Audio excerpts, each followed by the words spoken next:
Bab 062. Mau apa kamu? Jangan sentuh-sentuh, ucap Gracia. Dia berusaha menarik tangannya agar tidak disentuh oleh Rico, tapi terlambat. Rico sudah lebih dulu mencengkeram jemarinya. Suasana kafe itu kebetulan ramai, jadi Gracia juga tidak bisa sembarangan bicara dengan suara keras. Dia tidak mau mempermalukan dirinya sendiri di depan umum hanya karena kelakuan Rico yang seenaknya sendiri. "So, mau bicara apa di sini?" tanya Rico. Cengkeramannya pada tangan Gracia mengerat, membuat wanita itu meringis menahan sakit juga amarah. "Lepaskan tanganku dulu," pinta Gracia. Kata-katanya ditekan, seolah berusaha memberikan ancaman kepada Rico.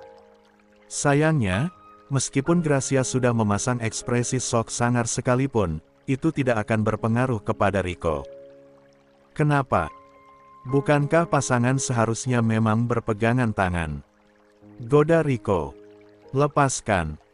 Rico kemudian terkekeh dan melepaskan genggamannya pada tangan Gracia. "Haha, bercanda. Jangan memasang ekspresi marah begitulah." Gracia mengusap tangannya sendiri. Rasa nyeri itu tidak bercanda, bisa-bisanya Rico dengan santainya mengatakan kalau itu hanya candaan. Kurang ajar sekali dia. Gracia mengajak Rico bertemu sebenarnya untuk membicarakan kelanjutan hubungan mereka. Memang saat ini status mereka sudah bertunangan, tapi Gracia masih tidak bisa menerima hal itu. Perasaannya kepada Rahmat tidak pernah sirna. Mumpung mereka belum terikat pernikahan, Gracia ingin bernegosiasi dengan Rico untuk membatalkan pernikahan mereka.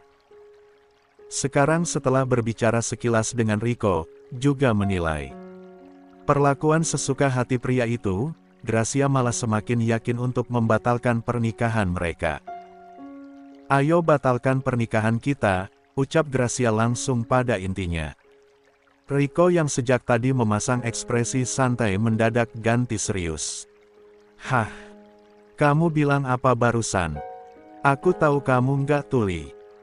"Ayo batalkan rencana pernikahan kita," ulang Gracia. Lagi, ekspresi Rico mendadak menggelap.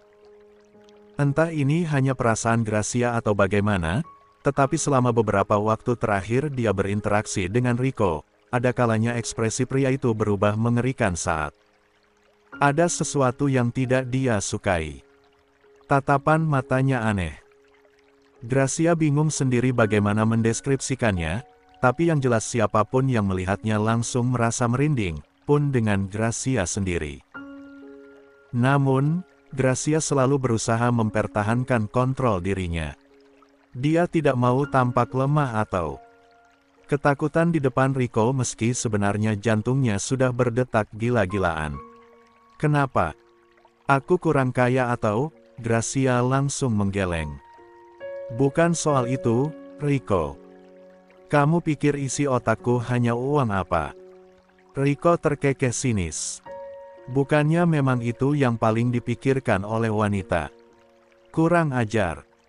Omonganmu itu semakin membuatku ingin buru-buru batalin rencana pernikahan kita." Rico menghela napas. "Oke, calm down, aku hanya bercanda. Kamu ini susah sekali diajak bercanda. Aku lagi ngomong serius sekarang, jadi kamu juga jangan bercanda." "Fine. Kenapa kamu mau batalin pernikahan kita?" tanya Rico. Aku nggak bisa lupain Rahmat. Aku masih cinta sama dia." Gracia menjawab sejujurnya. "Rahmat? Nama itu lagi?" Rasanya indera pendengaran Rico bahkan tak sudi mendengar nama itu disebut. "Rahmat? Apa yang kamu lihat dari dia sih? Lagian dia sudah menikah. Mau nungguin dia cerai atau bagaimana?" Gracia memalingkan wajahnya. Dia tidak bisa menjawab karena dia sendiri juga tidak tahu apa yang akan dia lakukan ke depannya. Pokoknya aku nggak bisa nikah sama kamu, Rico. Aku nggak jatuh cinta sama kamu, dan aku yakin kamu pun enggak jatuh cinta sama aku. Rico memasang ekspresi memelas yang dibuat-buat sambil meremas dadanya sendiri. Au, sakit sekali. Mendengarnya. Nggak usah bercanda. Aku serius. Kita batalkan saja pernikahan ini. Rico membuang napas kasar. Kita, kan sudah sepakat dijodohkan, kamu ini bagaimana sih? Enteng sekali. Main batal-batalin aja. Tapi aku itu, ya udah terserah, Gracia sudah tersenyum. Rico menyeringai melihatnya. Tapi aku nggak bisa jamin usaha ayahmu akan baik-baik saja, imbuh Rico. Gracia membelalak. Apa? Mau apa kamu? Ya begitulah. Nggak masalah kalau kamu memang mau menolakku atau membatalkan pernikahan ini, tapi aku bisa melakukan apa saja untuk menggoncang usaha ayahmu. Bukannya Gracia itu anak baik yang berbakti. NN kenang-nang. Kepada orang tua, Rico menyeringai bengis. Nggak usah ngancam. Seru Gracia. Well, itu bukan ancaman, Gracia. Itu konsekuensi. Ingat ya, dunia itu nggak sebaik yang kamu pikirkan. Jangan terlalu polos jadi orang. Segala sesuatu yang kamu lakukan itu ada konsekuensinya, tinggal bagaimana kamu memilih keputusan. Rico, kamu ini benar-benar manusia yang... Ucapan Gracia berhenti. Rico mengangkat telapak tangannya, mengisyaratkan kepada Gracia untuk diam karena ponselnya berdering. Rico mengangkat panggilan sebentar, lalu dia tampak seperti sedang terburu-buru. Pikirkan saja keputusanmu itu, aku akan berbaik hati dan memberimu waktu sampai besok. Terserah saja apa keputusanmu, nggak ada ruginya bagiku. Aku sibuk, harus pergi. Bye, sayang. Rico menyempatkan diri mengelus pipi Gracia sebelum keluar dari kafe, membuat wanita itu merinding jijik dan mengumpat pelan berkali-kali. Gracia benar-benar frustrasi. Pertunangan dan pernikahannya dengan Rico bukanlah keputusan yang dia ambil sendiri. Dia terpaksa melakukannya. Itu semua adalah hasil dari desakan kedua orang tuanya. Gracia bisa apa? Cek, sialan. Bagaimana caranya aku batalin pernikahan ini? Gracia menggerutu sambil meremat kepalanya. Sendiri. Gracia kemudian pergi ke batalion tempat di mana Rahmat tinggal. Dia mau menemui kakaknya dan membicarakan masalah ini. Mungkin, kakaknya bisa membantu. Sesampainya di sana, dia langsung bertemu dengan Sane, kakaknya yang agak bingung kenapa sang adik mendadak menemuinya. Gracia, ada apa? Tanya Sane. Kak, aku mau ngomong bentar. Kakak ada waktu, enggak? Sane mengernyit, tapi kemudian mengiyakan. Mereka duduk berhadapan dan Gracia mulai menceritakan tentang Rico, tentang rencana pernikahan mereka yang Gracia ingin sekali batalkan, juga tentang beberapa sikap menyebalkan Rico yang membuat Gracia tidak betah dengannya. Termasuk, alasan mengapa Gracia tidak mau menikah dengan Rico yaitu karena masih jatuh cinta sama Rahmat. Sane menghela napas mendengar curhatan adiknya. Pria itu mengusap wajahnya. Antara kasihan tapi juga miris. Grace, Rahmat dan istrinya itu makin romantis loh sekarang. Istrinya kan lagi hamil, perhatian Rahmat makin besar. Apa jadi yang mau kamu harapkan dari Rahmat? Hah? Gracia menunduk. Tapi aku emang masih cinta sama Rahmat, Kak. Ya aku nggak bisa bohong sama perasaanku. Move on, Grace, udah jalan buntu itu. Udahlah lupain aja, jangan jadi ngenes gitu cuma karena laki-laki. Udah bener orang tua kita jodohin kamu sama si Rico. Wajahnya oke, duitnya juga banyak. Dia pengusaha kaya, kan? Aku nikah itu bukan karena duit, Kak. Sane mendesah panjang. Sekarang sih gampang ngomong gitu, Grace. Nanti kalau udah nikah beneran, duit itu nomor satu. Emang kamu bisa beli barang-barang bagus pakai cinta, apa? Ya Rahmat, kan juga bukan orang miskin, Kak. Tahu. Masalahnya, Rahmat udah punya istri. Jangan ngerendahin diri kamu sendirilah. Jangan ngejar laki. Orang, jijik aku bayanginnya. Gracia mendecak. Kak Saneko nggak ada dukungan ke aku sama sekali, sih. Loh, kamu kan curhat ke aku, ya aku kasih opsi yang paling baik lah. Masa iya aku mau dukung adikku sendiri ngejar laki orang? Yang bener aja, Grace. Gracia menghela napas panjang. Omongan kakaknya memang ada benarnya juga. Gracia juga tidak mau menjadi wanita rendahan yang mengejar suami orang. Masalahnya adalah, dia masih tidak terima Rahmat bersama dengan Cahya karena memang yang sejak awal bersama Rahmat adalah dia. Cahya tiba-tiba datang dan menghancurkan impian masa depannya bersama Rahmat. Itulah yang membuat Gracia masih tidak bisa merelakan Rahmat sampai sekarang selain karena rasa cintanya kepada pria itu memang belum bisa sirna. Grace, pikirin lagi deh sama keputusanmu itu. Nikah sama Riko udah jadi keputusan paling baik kok. Jangan sampai kamu salah ambil keputusan. Gracia diam saja. Jujur, dia malah semakin galau berat sekarang. Lah. Keesokan harinya, Tiwi datang lebih pagi daripada jadwal yang biasa dia pakai untuk datang ke rumah dinas Rahmat. Dia datang membawa serbuk berbahaya yang sebelumnya dia dapatkan dari pria tak dikenal itu. Hatinya masih dilema, dia masih ketakutan untuk melakukannya. Sejak tadi, Tiwi diam saja di dapur sambil menatap jus jeruk yang akan diberikan untuk Cahya. Saat ini, Cahya sedang berada di kamar entah melakukan apa. Ya Tuhan, apa aku benar-benar harus ngelakuin ini? Batin Tiwi. Jemarinya bergetar memandangi jus jeruk itu. Tiwi akhirnya mengeluarkan bungkusan kecil serbuk itu. Dia masih tidak siap untuk menuang serbuk berbahaya itu di minuman Cahya. Tiwi menarik napas panjang. Ayolah Tiwi, kamu nggak punya pilihan lain. Tiwi akhirnya memberanikan diri. Baru saja dia hendak menuangkan serbuk itu ke dalam minuman Cahya, tiba-tiba terdengar suara. Seseorang dari luar. Assalamualaikum. Tiwi kaget sampai hampir menyenggol gelas jus jeruk untuk Cahya. Tiwi langsung menggenggam bungkusan kecil serbuk itu dan menyelipkannya ke saku roknya. Rahmat sudah pulang dan menuju ke dapur. Wajah Tiwi pucat pasi. Rahmat mengernyit heran melihat ekspresi Tiwi yang seperti itu. Cahya di mana? Itu, Mbak Cahya masih di kamarnya, Mas, jawab Tiwi terbata-bata.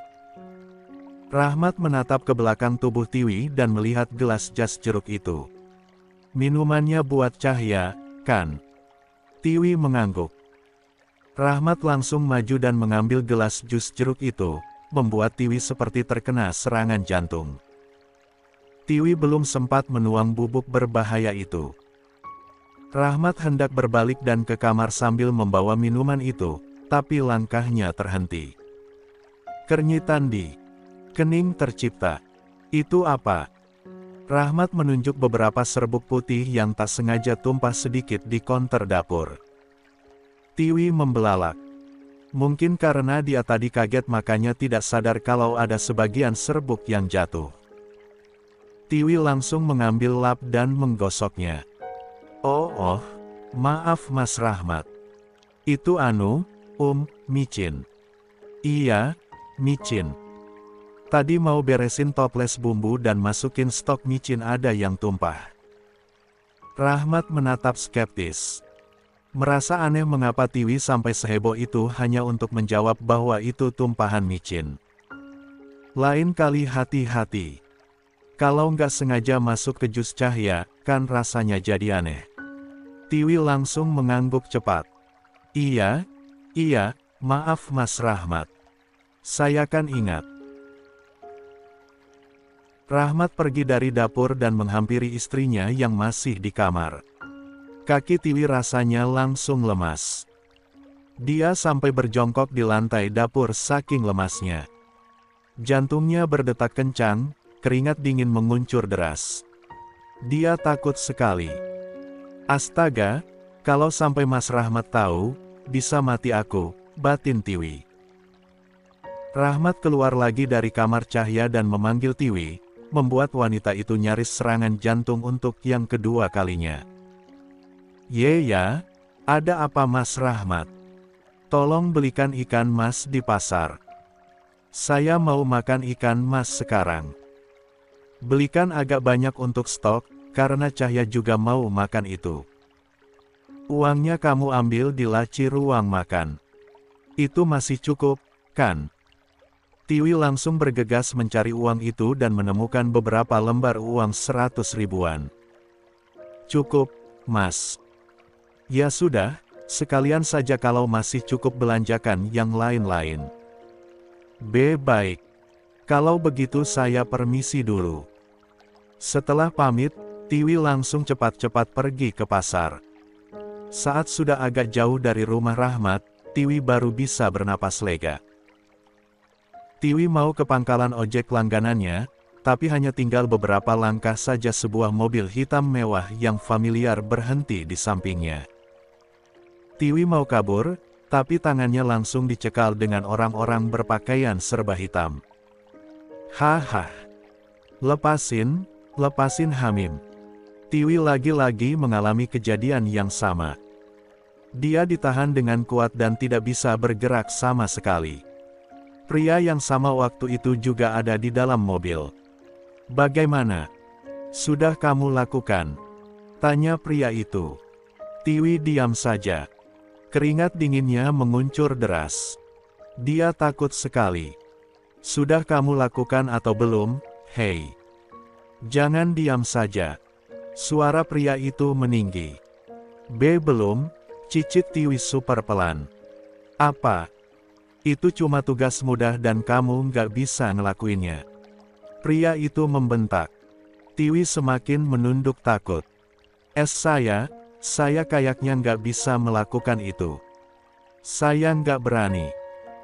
Kalau terjadi sesuatu dengan kandungan Cahya, atau bahkan Cahyanya sendiri, sudah pasti saya yang akan kena dan dipenjara."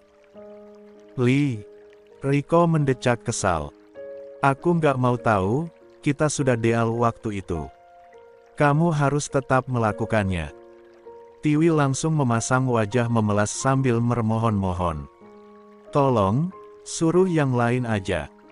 Saya beneran nggak berani, Pak. Saya takut masuk penjara." Riko kesal sekali dengan orang-orang yang tidak becus. Membuang-buang waktunya saja. Mana mungkin dia mau menyuruh orang lain. Satu-satunya orang luar yang memiliki akses masuk ke rumah itu hanya si Tiwi ini. "Kamu beneran nggak bisa melakukannya? Itu cuma tugas mudah, astaga, atau kamu mau didatangi debt collector lagi?" Mendengar ancaman Riko, Tiwi langsung ketakutan. Dia menarik paksa lengannya yang dipegangi oleh anak buah Riko, menangkupkan kedua telapak tangannya dan memohon-mohon sampai berlinangan air mata. "Tolong jangan lakukan itu, Pak. Apa saja. Saya akan lakukan apa saja asalkan jangan yang berpotensi membuat saya menjadi kriminal. Saya takut, Pak." Riko langsung menyeringai mendengarnya. "Apa saja? Kamu yakin?" Tiwi langsung mengangguk dengan cepat.